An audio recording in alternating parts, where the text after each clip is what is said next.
Paresh Rawal is back in Hera Pheri 3। Paresh Rawal की घर वापसी हो चुकी है। जो भी एक महीने से तमाशा चल रहा था हेरा फेरी 3 मेकर्स और परेश रावल के बीच में, जो इश्यूज चल रहे थे, मीडिया में जो रिपोर्ट्स आ रही थी कि अक्षय कुमार और परेश रावल के बीच में इश्यूज हो चुके हैं, जिसके वजह से परेश रावल ने वो फिल्म हेरा फेरी 3 छोड़ दी है। वो नकारते हुए अब वो इशू सॉल्व कर लिए गए हैं।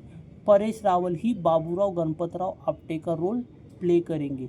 इसका मतलब ये है कि Paresh Rawal will be back, और 2026 में जो कि फाइनली हेरा फेरी 3 की शूटिंग स्टार्ट होगी, हमको वो आइकॉनिक ट्रियो किसका, राजू का, श्याम का और बाबूराव का फिर से हेरा फेरी 3 के तीसरे पार्ट में, मतलब हेरा फेरी के तीसरे पार्ट में नज़र आने वाला है।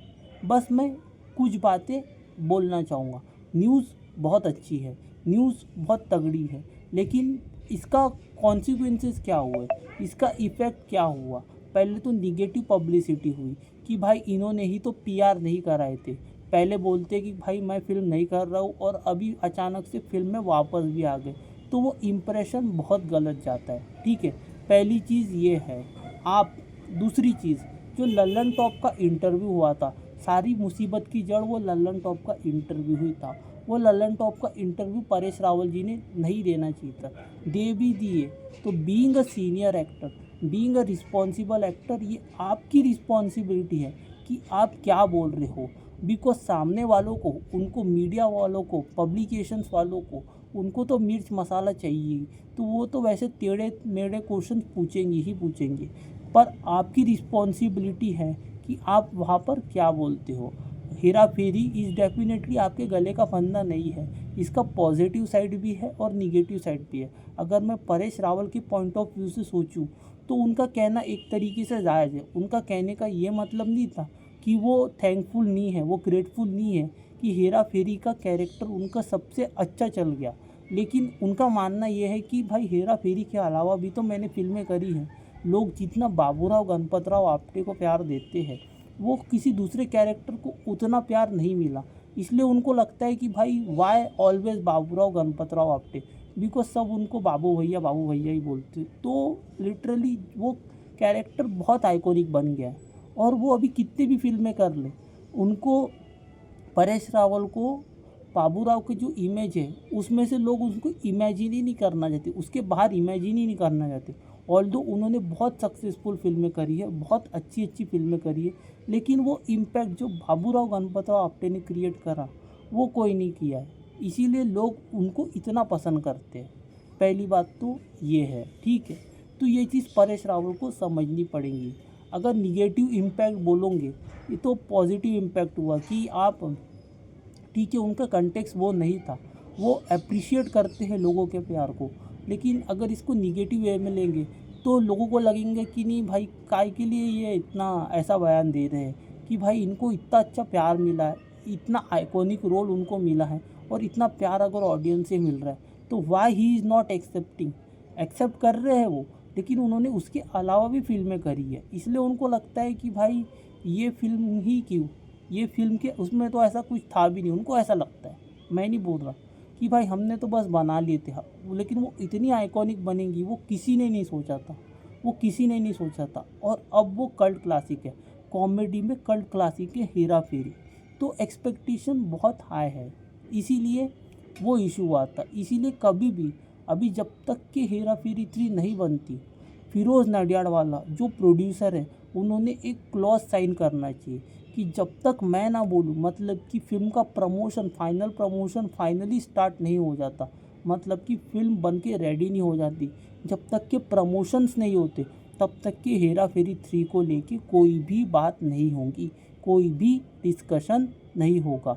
लीड एक्टर्स की ये रिस्पॉन्सिबिलिटी बननी चाहिए कि जब तक कि फ़िल्म फ्लोर्स पे नहीं जाती, जब तक कि सामने से प्रोड्यूसर और टीम डिसाइड नहीं करती, तब तक कि हेरा फेरी 3 के बारे में कोई भी डिस्कशन, चाहे वो पॉजिटिव हो या निगेटिव हो, नहीं होना चाहिए। और एक्टर्स ने इंटरव्यू देने से बचना चाहिए। बीट परेश रावल बोलो, अक्षय कुमार बोलो या सुनील शेट्टी बोलो, या इवन प्रोड्यूसर और डायरेक्टर खुद हो, ये रिस्पॉन्सिबिलिटी सबको लेनी पड़ेगी। बिकॉज ऐसे किसी भी स्टेटमेंट से फिल्म का इम्प्रेशन ख़राब होता है, ठीक है। दूसरी चीज़, जो भी इशू था, इशू मेकर्स को लेके नहीं था। मेकर्स और परेश रावल के बीच में कोई इशू नहीं था, चाहे वो प्रियदर्शन हो, अक्षय कुमार हो, सुनील शेट्टी हो, फिरोज नडियाडवाला हो या फिर और कोई हो। परेश रावल का कभी इन लोगों से कोई इशू नहीं था। प्रियदर्शन के साथ तो वो भूत बंगला में काम कर रहे जिसमें अक्षय कुमार भी है, और इवन वो वेलकम टू द जंगल में भी काम कर रहे, उसमें भी अक्षय कुमार ही है। तो फिर उनका अक्षय कुमार के साथ कोई इशू नहीं था। लेकिन ये मीडिया ने इतना हाइप करे, मीडिया ने रॉन्ग वे में पोर्ट्रे करे। वो फाइट थी ही नहीं, वो बस अपनी फ़ीस को लेके, जैसे कि मैंने आपको बताया था, जो उनकी फ़ीस थी, जो टोटल फ़ीस थी हेरा फेरी 3 की, वो उनको फिल्म हेरा फेरी 3 रिलीज़ होने के 1 महीने बाद मिलने वाली थी। कब?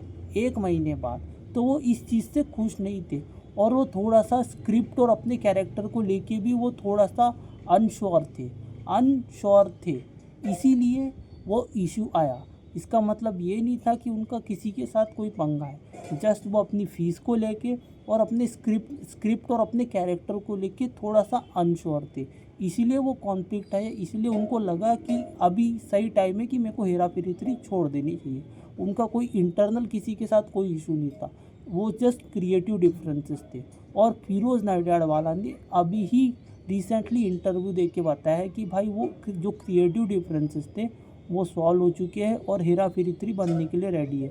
और ये भी बात बोली है कि 2 जनों ने, अक्षय कुमार ने, तो अब मैंने आपको इसके पहले वीडियो में ही बताया था कि अक्षय कुमार ने हेरा फेरी 3 को बनाने के लिए कितने पापड़ बेल रहे। अक्षय कुमार तो भाई वो बंदे ने बहुत मदद किया हेरा फेरी 3 बनने के लिए। And even Sajid Nadiadwala and Ahmed Khan भी इस बार जो पीस मेकर बने थे, मतलब कि जब कॉन्फ्लिक्ट चल रहा था परेश रावल और हेरा फेरी 3 मेकर्स के बीच में, तो अहमद खान और साजिद नडियाडवाला ये 2 लोग पीस मेकर बने थे। उन्होंने इंटरनल इशू जो था, जो भी कॉन्फ्लिक्ट था, जो भी प्रॉब्लम थी, जो भी मिसअंडरस्टैंडिंग थी, मैं बोलूँगा परेश रावल और हेरा फेरी 3 मेकर्स के बीच में, वो लोग आपस में बैठे, उन्होंने सॉल्व कर दी। और अब फाइनली ये डिसीज़न लिया गया है कि हम ओरिजिनल स्टार कास्ट के साथ ही हेरा फेरी 3 बनाएंगे। तो अब वेट करो भाई, अब वेट करो 2026 का, जब अभी भूत बंगला की पोस्ट प्रोडक्शन चालू है। जैसे ही पोस्ट प्रोडक्शन ख़त्म होता है उसके बाद प्रियदर्शन राइटिंग में लग जाएंगे हेरा फेरी 3 के। पहले पार्ट से तीसरे पार्ट को कनेक्ट करेंगे, पहले पार्ट के कैरेक्टर तीसरे पार्ट में दिखेंगे आपको, और उसी से स्टोरी आगे बढ़ाई जाएगी। 2026 में शूटिंग स्टार्ट होंगी। कब रिलीज़ होंगी इसकी ऑफिशियल अनाउंसमेंट नहीं है, लेकिन 2026 में मोटा मोटा समर 2026 अगर मैं बोलूँ तो इसमें हेरा फेरी 3 की शूटिंग स्टार्ट होने वाली है। ठीक है, तो अब एक्साइटेड रहो। अब मैं चार्जअप हूँ, अगर ये सही में अगर विदाउट परेश रावल बनती तो मैं डेफिनेटली नहीं देखने जा रहा था, लेकिन सिंस अब ओरिजिनल स्टार का स्टार ही है तो भाई बनाओ, कल रिलीज़ करो, मैं कल देखने आता हूँ। I am that mad fan of Hera Pheri franchise, कोई भी रहो। और मैं अभी बोल के जा रहा हूँ, ये फिल्म जितने रिकॉर्ड बनाएंगी वो आप सोच भी नहीं सकते, वो आपकी रेंज के ही बाहर है। मतलब कॉमेडी फिल्म में सबसे ज़्यादा हाईएस्ट ग्रॉसिंग ओपनर बनने वाली, highest grossing film of the year बनेगी कॉमेडी जॉनर में, ऐसा मुझे लगता है। बिकॉज मैंने इसके पहले अगर आप देखोगे, जब गदर 2 आई थी, उसको फ्रेंचाइज का देखो कितना फ़ायदा मिला था। इवन 20 साल बाद गदर 2 लेके आए वो, लेकिन फिर भी वो पिक्चर ठीक है थोड़ी 19-20 थी, लेकिन उसको गदर का फ़ायदा मिला और सभी लोग देखने गए थे, ऑलमोस्ट सभी लोग देखने गए थे। तो सोच लो जब हेरा फेरी का तीसरा पार्ट आएगा तो कितना सपोर्ट मिलेगा, ऑडियंस, हर जॉनर की ऑडियंस, एंड इवन किसी के भी फैन रहो, सब हेरा फेरी 3 देखने ही जाएंगे, लिटरली देखने जाएंगे ही जाएंगे। तो उसका कलेक्शन सोच लेना। तो मुझे लगता है कि बॉलीवुड में जितनी भी कॉमेडी फिल्म बनी है ये सबका रिकॉर्ड तोड़ सकती है। कॉमेडी जॉनर में सबसे ज़्यादा कमाई करने वाली फिल्म हेरा फेरी 3 डेफिनेटली बन सकती है, और उस लेवल पर जा सकती है जो कोई भी नहीं पहुंचा, जो कोई भी कॉमेडी फिल्म नहीं पहुंची है अभी तक की। ठीक है, बस चाहिए कि स्ट्रॉन्ग स्क्रिप्ट चाहिए और स्ट्रॉन्ग राइटिंग चाहिए। अगर स्ट्रॉन्ग स्क्रिप्ट मिल गई और डिसेंट स्टोरी भी रही, ठीक है, क्योंकि जो पहली हेरा फेरी थी या फिर हेरा फेरी देखोगे तो उसमें भी डिसेंट स्टोरी थी। लेकिन अगर आपने कॉमेडी, आपने जो फन, लाफ्टर, जो मैडनेस है वो अगर आपने अच्छे से बना दिए, कैरेक्टर्स के बीच में अगर आपने अच्छी केमिस्ट्री बनाए, ऑडियंस अगर क्लिक कर गई, तो फिर sky is the limit for Hera Pheri 3। तो ये था मेरा टेक। अच्छी फिल्म बनाओ, अच्छे से बनाओ, लेकिन भाई ज़्यादा बातें भी मत करो, साइलेंटली अपना काम करो, वो फिल्म को बात करने दो। फिल्म अच्छी बनाओ तो फिल्म ऑटोमेटिकली चलेंगी, अभी से इतना हाइप करने की ज़रूरत नहीं है। और भाई पॉजिटिव निगेटिव कुछ भी बात मत करो, साइलेंटली फिल्म बनाओ और आराम से रिलीज़ करो, टेक योर टाइम, और अच्छी फिल्म बनाओ। मोस्ट इम्पॉर्टेंटली फैमिली एंटरटेनर तो बनाओ, अच्छी फिल्म बनाओ, बिकॉज अच्छी फिल्म बनाओगे तो डेफिनेटली ऑडियंस सपोर्ट करेंगी ही करेंगी। बस इतना बोलना है। और प्लीज़ भाई इंटरव्यू मत दो, ऐसे निगेटिव पॉजिटिव कुछ भी इंटरव्यू मत दो।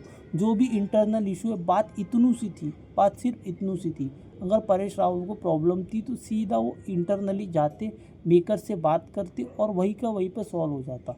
इतना मीडिया में रिपोर्ट्स लाने की ज़रूरत ही नहीं थी। अगर कोई भी जो भी इशू था, फीस को लेके बोलो या कैरेक्टर को लेके बोलो या फिर उनके स्टोरी को लेके बोलो, अगर वो किसी चीज़ से खुश नहीं थे तो इंटरनल मीटिंग कर लिए रहते मेकर से कि मेरे को ये इशू लग रहा है, इसकी वजह से वो ये फिल्म छोड़ रहा हूँ, ठीक है, बातचीत कर रहे रहते तो वो सॉल्व हो गया रहता। मीडिया में लाने की ज़रूरत ही नहीं थी और इतने दिन तक का ये मैटर था भी नहीं। अगर अच्छे से पहले ही बैठ जाते, आपस में बातचीत कर लेते तो आराम से सॉल्व हो गया रहता। तो थोड़ा सा सोचना पड़ेगा, थोड़ा सा पर्सपेक्टिव चेंज किए रहते तो ये कब का सॉल्व हो गया रहता। लेकिन फाइनली देखते हैं अभी हेरा फेरी 3 जब फ्लोर्स पे जाएंगी, जब इसका डे 1 रहेगा या फिर कब इसकी अनाउंसमेंट होती है, ठीक है, अनाउंसमेंट वीडियो कब आता है और कब फाइनली फ्लोर्स पे जाती है 2026 में। आई एम एक्साइटेड, मैं एक्साइटेड हूँ और मुझे तो देखना ही है जैसा मैंने कहा। तो देखते हैं अब क्या क्या नई अपडेट्स आती है, क्या क्या नया डेवलपमेंट होता है। ये फिल्म को हम डेफिनेटली ट्रैक करेंगे और इससे रिलेटेड हर छोटी बड़ी खबर इस चैनल पर आपको देता रहूँगा। तो इस वीडियो में इतना ही, मिलता हूँ आपसे अगले वीडियो में। तब तक के लिए goodbye, God bless and have a great day, all of you, take care.